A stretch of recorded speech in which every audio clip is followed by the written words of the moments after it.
baik, Ibu absen.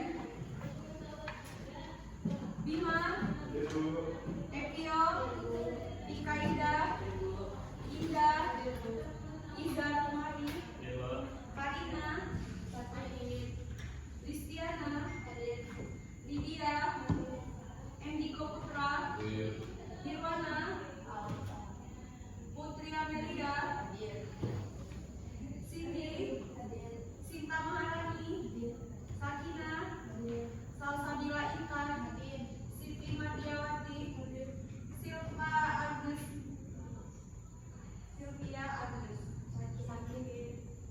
Karismawati, Yuda Dinata, Zahra Ayu, Wali Afriman. Ini teman-temannya yang alfa memang nggak tahu atau gimana? Tahu.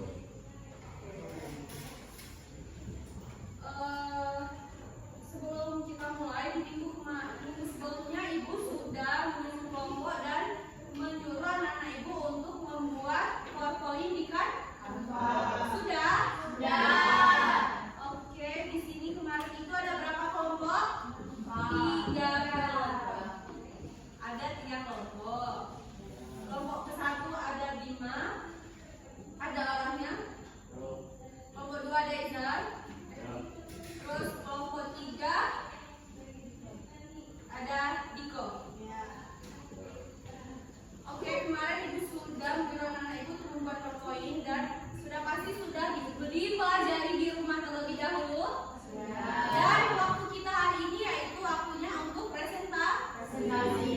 Ada yang masih ingat itu tentang apa aja? Yang pertama ada tentang dakwah, khotbah, sama iya, di sini ada 3 kelompok. Kita sebelum kita langsung mulai presentasinya pada masing-masing kelompok, Ibu mau terlebih dahulu anak-anak Ibu silakan duduk per kelompoknya dulu. Di mana kelompok 1 di sebelah sini, kelompok 2 di sini, dan kelompok 3 di sini. Silakan Ibu tunggu.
Oke, maju.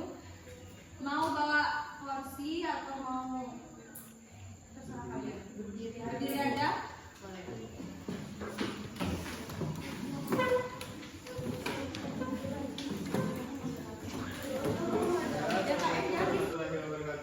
Waalaikumsalam warahmatullahi wabarakatuh. Kami dari kelompok 1 akan mempresentasikan hasil diskusi kami, yaitu tentang dakwah yang akan dibacakan oleh rekan saya, yaitu Yuda, Putri, Siti, Ina, dan Karisma. Baiklah, Yuda. Dakwah 1. Bagian dakwah. Dakwah berasal dari kata doa, yaitu ucapan yang berarti memanggil, menyeru dan mengajak pada suatu hal menurut Islam. Dakwah adalah kegiatan yang bersifat mengajak, menyeru, atau memanggil orang lain untuk menjalankan perintah Allah Subhanahu wa Ta'ala dan Rasulnya. Doa yang tercantum dalam Al-Quran dan hadis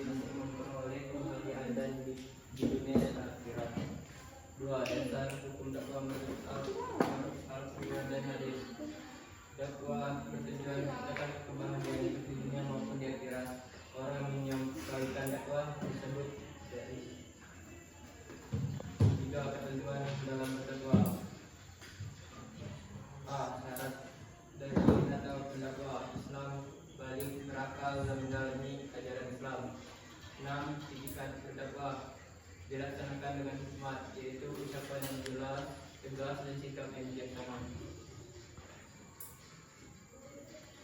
Metode dakwa diterima atau dengan kebijaksanaan.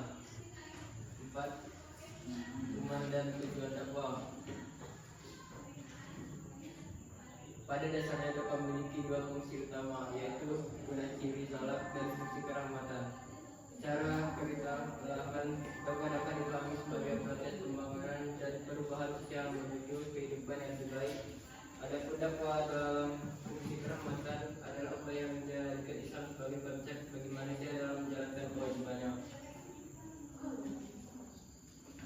1. Fungsi informatif. 2. Fungsi tarbi-tarbu.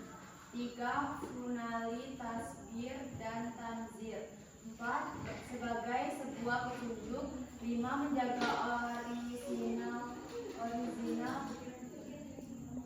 original peran dakwah dan Nabi Muhammad SAW. 6. Mencegah laknat Allah Subhanahu wa Ta'ala. B.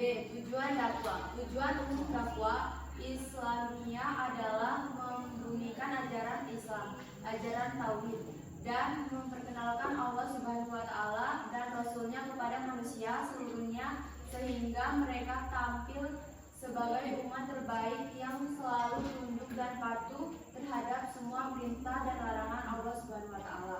1. Memelihara agama. 2. Memelihara jiwa. 3. Memelihara akal. 4. Memelihara keturunan. 5. Memelihara harta.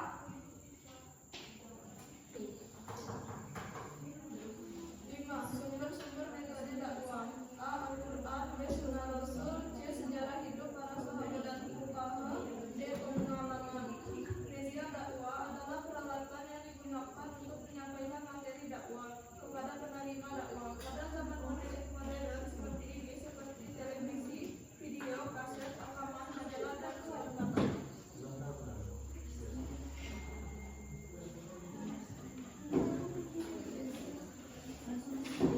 Tata cara berdakwah. Beberapa tata cara yang dapat digunakan dalam berdakwah yaitu sebagai berikut. A. Mukadimah. B. Isi dakwah. C.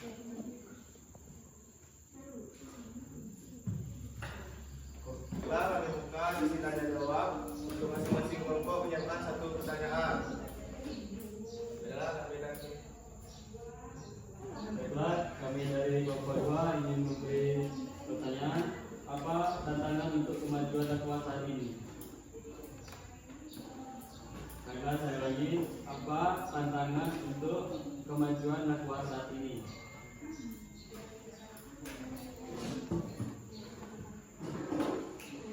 Oke, baik, karena kata dulu pertanyaan dari kelompok. Bella yang lain, boleh.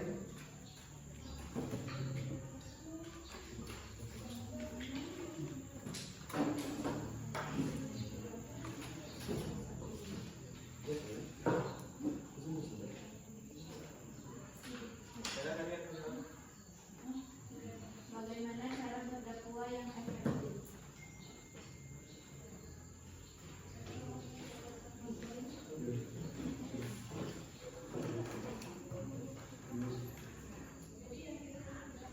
Baiklah, kami akan menampung dulu pertanyaan dari teman-teman. Berikan kami waktu 5 menit untuk berdiskusi. Baiklah, kami akan menjawab pertanyaan dari kelompok 2. Apa tantangan untuk kemajuan dakwah pada saat ini? Tantangan utama kemajuan dakwah saat ini meliputi digitalisasi atau penyebaran informasi keliru, konten yang tidak relevan, dan kebutuhan metode yang inovatif.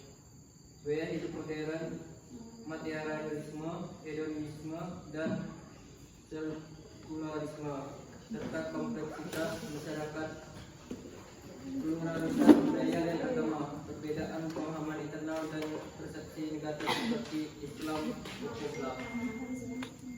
Baiklah, itu tadi jawaban dari pertanyaan kelompok 2. Apakah sudah paham? Oh, berarti tantangan dari kemajuan di era sekarang ini berarti itu banyak berita hoax dan dari gadget, pengaruh buruk dari gadget. Oke, baik, kita lanjut. Kami akan menjawab pertanyaan dari kelompok 3. Yang akan dijawab oleh Karisma. Saya akan menjawab pertanyaan dari kelompok 3. Bagaimana cara berdakwah secara efektif? Menjadi teladan menggunakan pendekatan yang bijak, menyampaikan dengan bahasa dan cara yang sesuai dengan audiensi, serta memanfaatkan media dan kegiatan sosial untuk menyebarkan pesan dakwah. Baiklah, apakah sudah paham dari kelompok 3?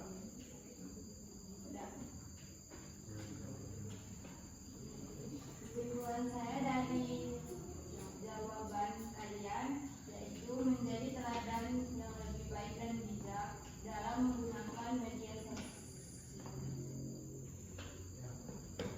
Terima kasih.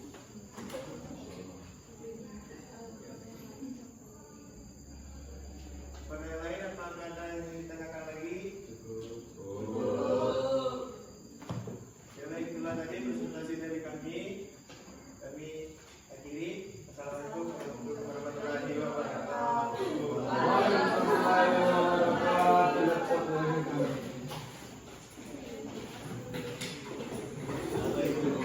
Oke, baik, itulah pemaparan dari kelompok 1. Di sini kita coba simpulkan di mana terdapat 2 pertanyaan. Pertanyaan dari kelompok 2 tadi yaitu mengenai tantangan dari dakwah di era sekarang ini. Di mana yang kita ketahui bahwa era sekarang yaitu terkenal dengan era modern. Tantangan yang paling berat atau tantangan yang paling besar yang berdasarkan dari jawaban teman-teman kalian kelompok 1 yaitu pada gadget atau digitalisasi, di mana kita harus bijak dalam memainkan gadget atau digitalisasi tadi. Karena pengaruh dari sini adalah pengaruh yang memberikan pengaruh tantangan paling besar pada dakwah di era sekarang. Sedangkan pertanyaan oleh kelompok 3 di mana dia bertanya mengenai bagaimana cara berdakwah yang efektif. Benar begitu? Di mana jawaban dari kelompok 1 tadi yaitu mengenai dengan apa aja coba?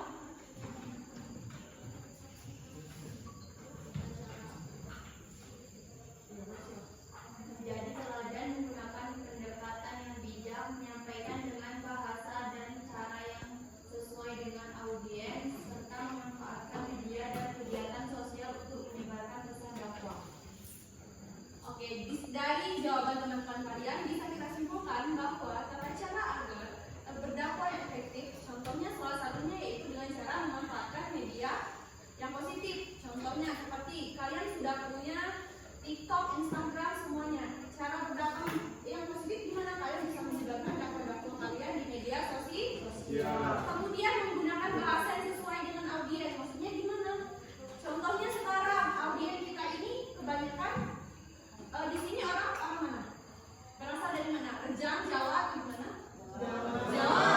Karena banyak berasal dari Jawa, dia berasal dakwah. Gak apa-apa kalau kita bisa mencampurkan dengan bahasa Jawa. Jangan ke bahasa Rejang, jangan ke bahasa Inggris. Maka dari itu kita harus menyesuaikan dengan audiens atau pendengar. Nanti kamu berdakwah dengan yang bahasa Indonesia, kemudian pendengarnya bahasa Inggris, artinya jadi tidak nyambung. Oke, bisa dipahami terkait dengan materi kelompok 1? Oke, langsung saja karena mengingat waktu. Untuk kelompok 2 silakan maju. Di mana kelompoknya ada Izar, ada Salsabila, ada Sophia, ada Lydia, ada Yuwana, ada Naikul. Assalamualaikum warahmatullahi wabarakatuh. Waalaikumsalam warahmatullahi wabarakatuh. Baiklah, saya Izar Kumari sebagai moderator dari kelompok 2. Tanpa memperpanjang mukadimah, baiklah saya akan memperkenalkan rekan-rekan saya yang akan membacakan isi dari kesimpulan tablik. Baiklah, yang akan dibacakan oleh rekan saya yang bernama Rani. Ada Rani, saya persilakan. Pengertian dari tablik. Tablik berasal dari kata balaga baligan, yang berarti menyampaikan, memberitahukan dengan lisan. Menurut istilah tablik adalah kegiatan penyampaiannya di ajaran-ajaran Islam tentang diterima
Dua, tidak meminta upah atau tugas dakwah yang dilakukan. Tiga, melakukan dakwah disertai dengan beramal soleh atau beribadah kepada Allah.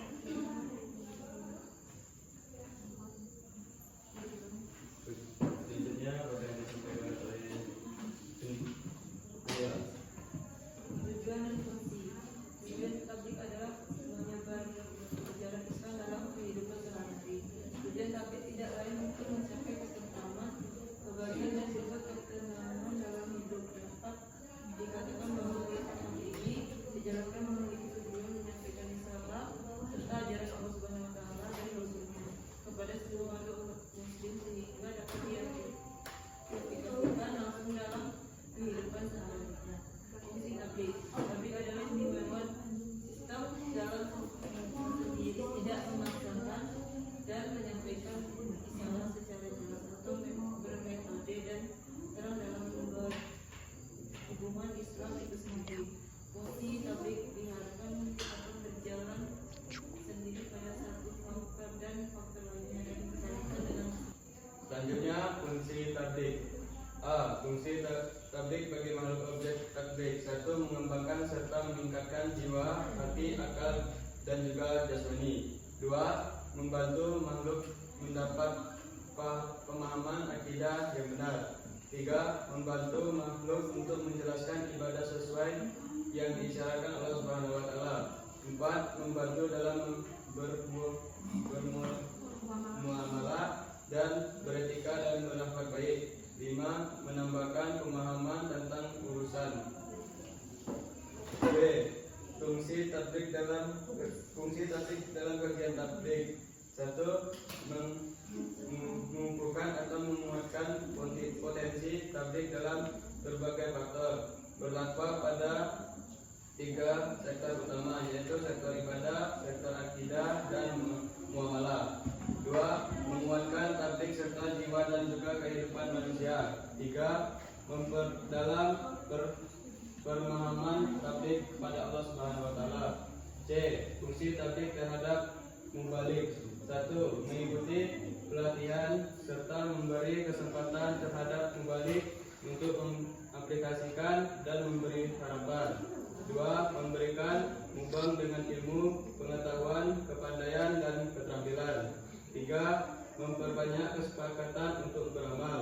4. Mengulangi berbagai ujian atau cobaan. 5. Menghubungkan semangat untuk menjalankan dalam melakukan amal baik. Demikianlah presentasi dari kami. Pada kelompok lain jika ada pertanyaan kami beri dengan segala hormat.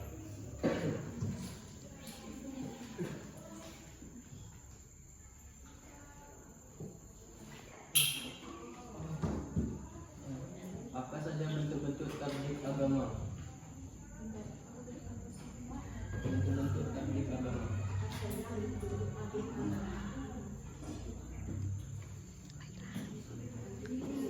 Lanjut untuk kelompok 3. Apa saja etika yang harus diperhatikan dalam melakukan tablik? Oke, boleh diulangi lagi sekali lagi pertanyaannya. Apa saja etika yang harus diperhatikan dalam melakukan tablik?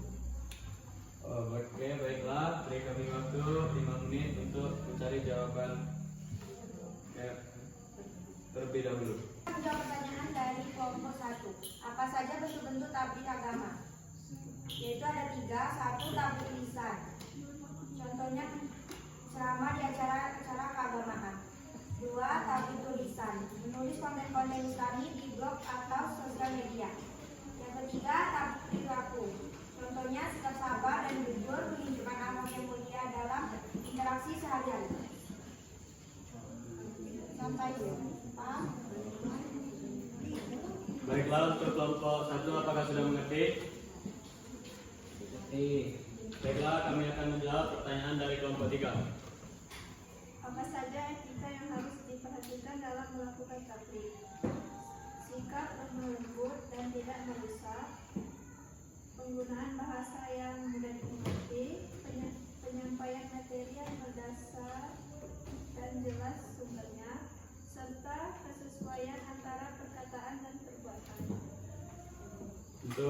kelompok 3 pada sudah mengerti? Itulah tadi presentasi dari kami. Jika ada kurang, kami minta maaf karena kesempurnaan hanya untuk Allah. Kami akhiri. Wassalamualaikum warahmatullahi wabarakatuh. Waalaikumsalam warahmatullahi wabarakatuh. Oke baik, setelah dari kelompok 2 kita langsung saja lanjut karena mengingat waktu kepada kelompok 3 untuk maju untuk mempresentasikan hasil dari diskusi.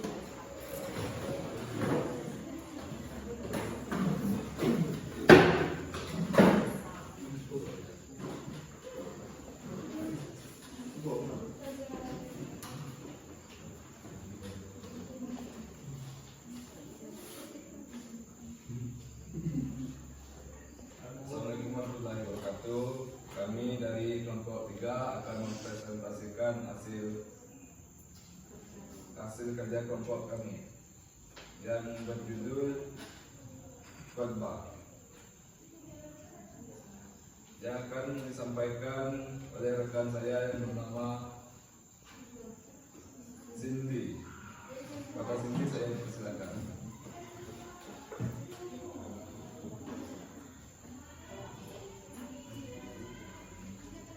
Pengertian khotbah. Khotbah berasal dari kata yang khutbah, yang berarti memberi nasihat dalam kegiatan ibadah, seperti sholat, wukuf, dan nikah. Khotbah adalah kegiatan ceramah yang disampaikan kepada sejumlah orang Islam dengan syarat dan rukun tertentu yang erat. Itulah pemaparan dari kelompok kami. Sekarang kita buka sesi tanya jawab. Kami dari kelompok 2 ingin bertanya, apa yang membedakan antara dakwah, khutbah, dan tabligh? Terima kasih. Kami tampung dulu dari pertanyaan dari kelompok 2. Mengapa khotbah penting untuk dilakukan? Oke, kasih kami waktu untuk 5 menit untuk berdiskusi untuk mencari jawabannya. Bila kami akan menjawab pertanyaan dari kelompok 1 dan 2 yang akan disampaikan oleh Ristiana dan Zara. Menjawab pertanyaan dari Bima, yaitu khotbah memainkan peran penting dalam kehidupan spiritual dan sosial komunitas keagamaan, membantu individu dan komunitas tumbuh dan berkembang dalam iman dan nilai-nilai yang benar. Baiklah, pada Bima apakah sudah jelas? Baiklah, saya akan menjawab dari kelompok 2. Khutbah menyampaikan pada saat sholat Jumat. Tabligh menyampaikan dalam keadaan apapun. Dakwah menyeru kepada kebaikan.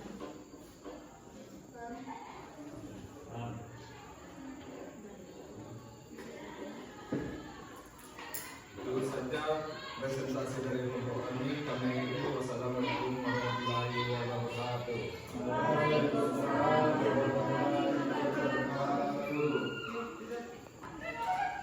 Oke baik, itulah pemaparan dari masing-masing kelompok, yaitu mulai dari kelompok 1, kelompok 2, dan kelompok 3. Bagaimana terkait dengan materi kita hari ini? Sudah mengerti?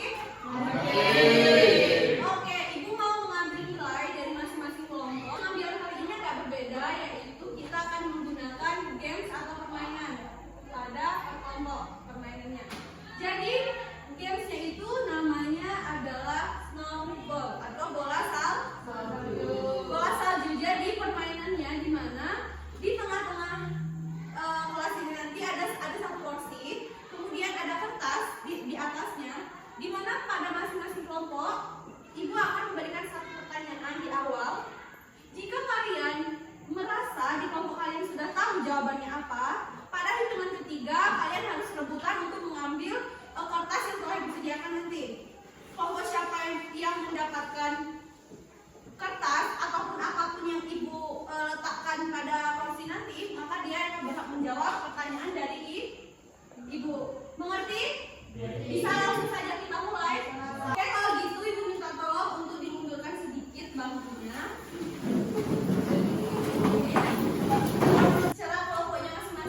ketiga.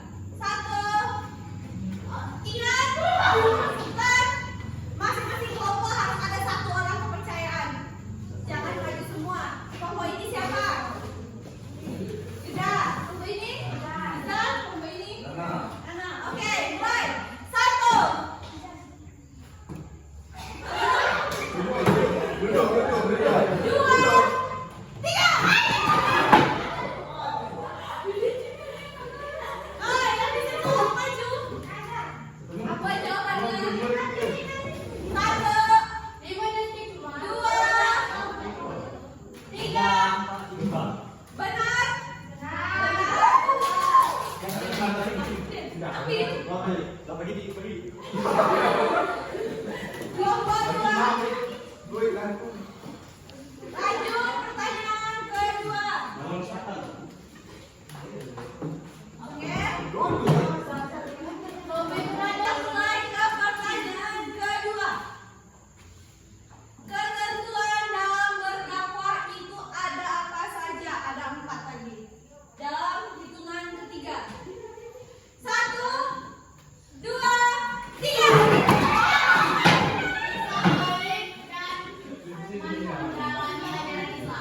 Oke.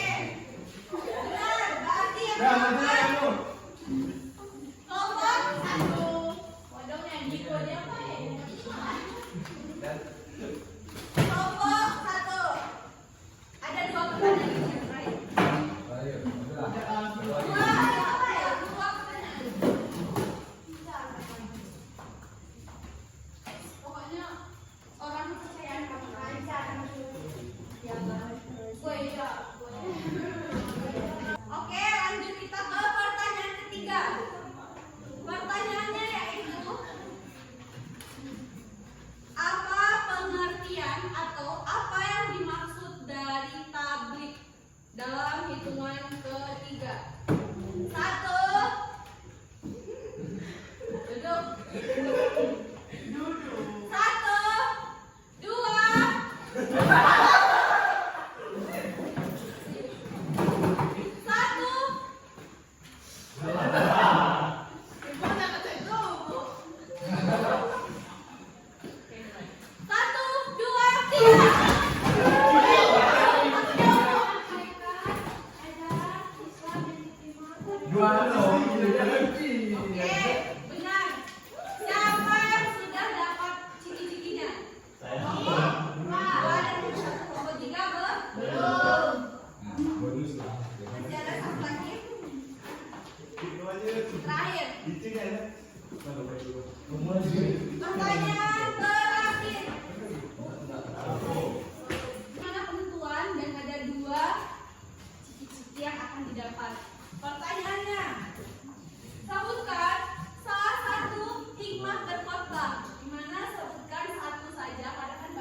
1 saja.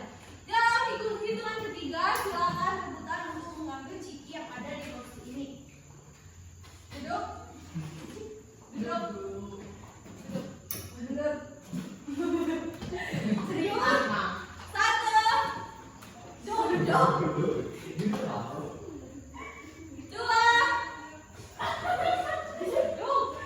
Duduk. 1, 2, 3.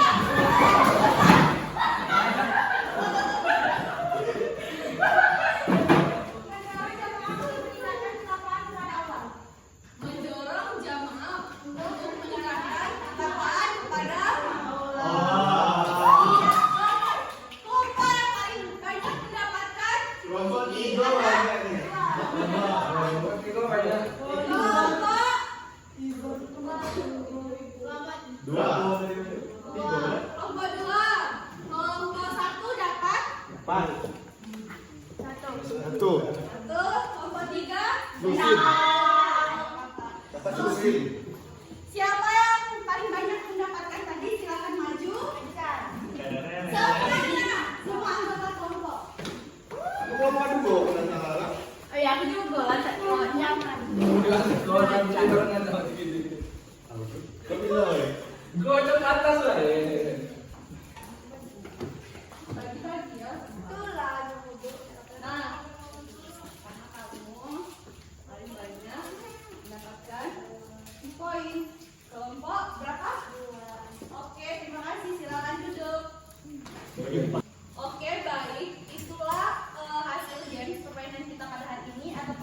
nilai dan selamat untuk kepada yang pemenang pada hari ini dan kepada yang kalah yang belum berunsur. Semangat, minggu depan kita bermain lagi. Tapi karena anak-anak ini sudah pintar dalam permainan dan masing-masing akan mendapatkan juga. Jadi mulai dari sini silakan maju untuk mengambil kuncinya. Lanjut. Yang sudah ya. Kali ini Bu. Diko. Ayo. Sudah. Tidak. Yang maju lagi.